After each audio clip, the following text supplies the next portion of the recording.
Hello and welcome to today's video. Now today's video is going to be an educational one rather than the usual videos which I do, which are looking at what's going to be happening ahead in a certain index or stock. Now I'm making this video because on Thursday I had shared the screenshot of two trades I had done, one in Nifty and one in Bank Nifty, in which I had managed to catch the sudden spike that had happened in the indexes. And I had managed to catch the spike from the bottom to the top.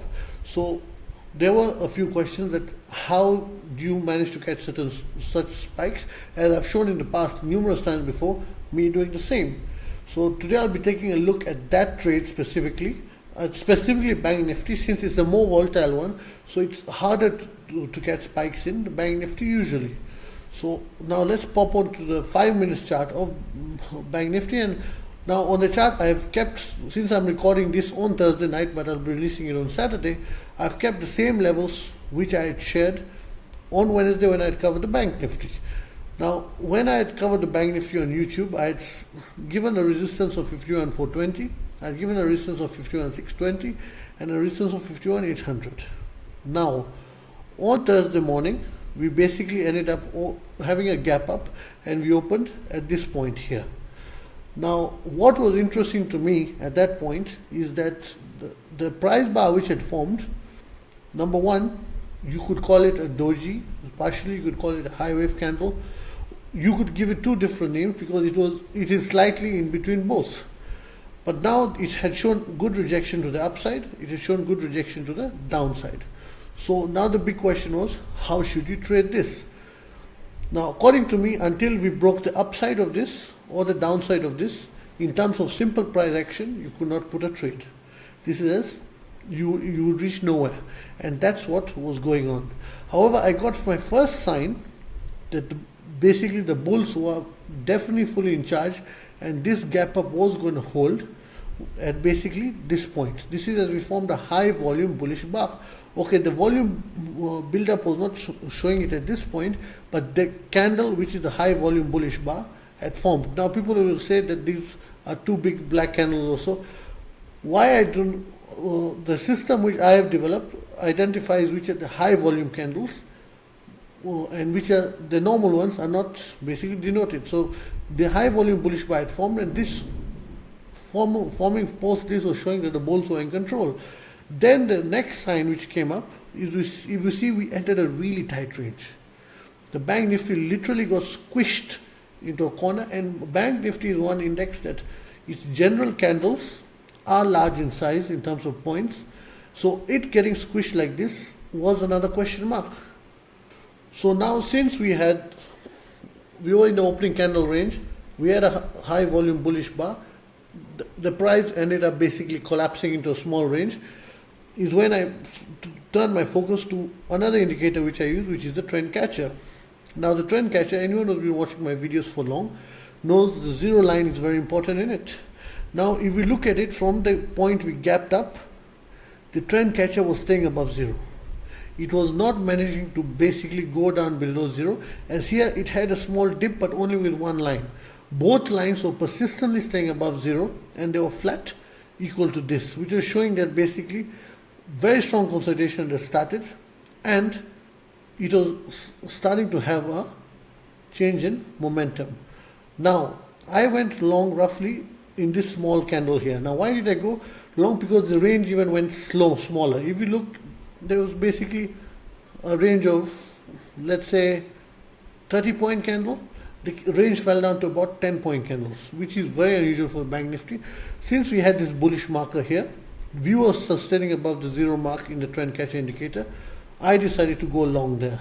Then at 1 o'clock, the volume buildup also came clear. As we see, there was a clear shift in the volume. The volume buildup is also another indicator I utilize, and we saw that it started having green in a constant rise.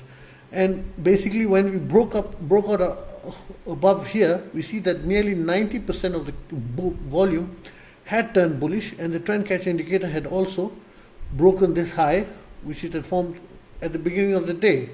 So that was a clear sign that this was going to continue. So I entered roughly in this candle here. At 1 o'clock is when the clear signs started coming out that a breakout was going to take place. And by roughly, I would say 130 to 145, we started having a strong breakout, and we can see we ended up rising straight.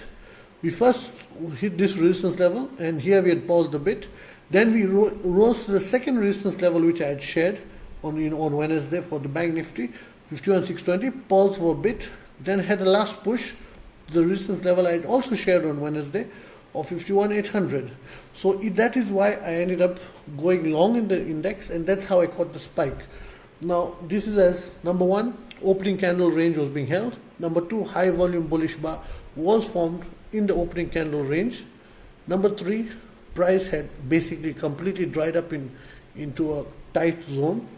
Number four, my trend catcher indicator was above zero consistently. It was not able to break below zero, and most of the candles within the tight range were black. With all of that, it was still staying above zero, which clearly meant that the bulls have control. And number four, from 1 o'clock, the volume buildup also completely had a clean shift.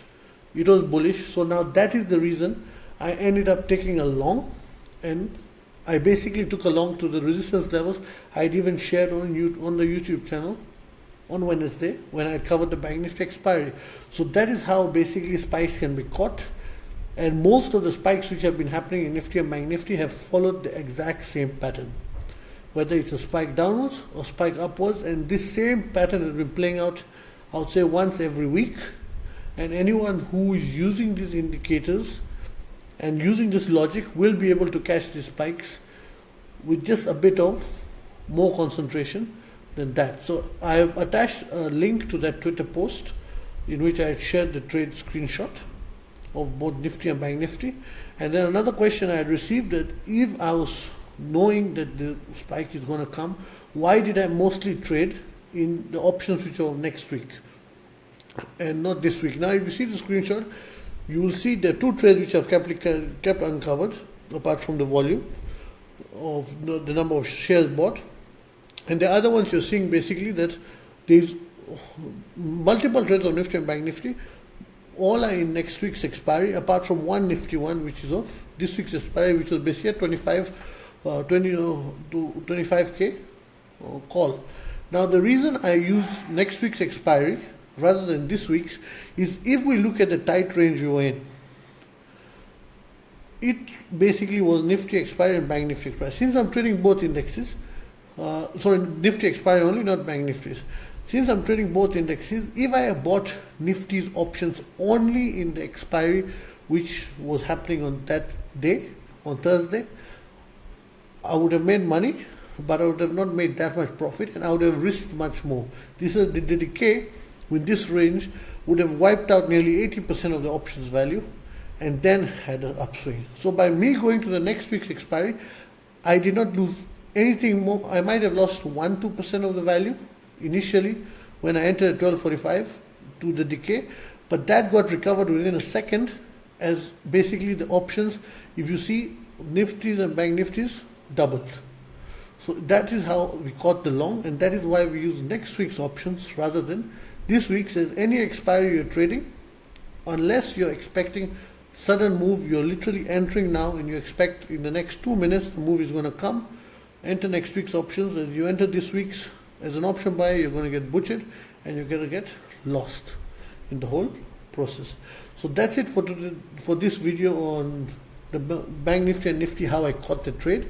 I've only focused on the Bank Nifty. The chart of Nifty and Bank Nifty is literally identical, so there's nothing new to discuss even if I put the Nifty chart. And the Bank Nifty is more volatile, so covering it will make more sense in terms of everything.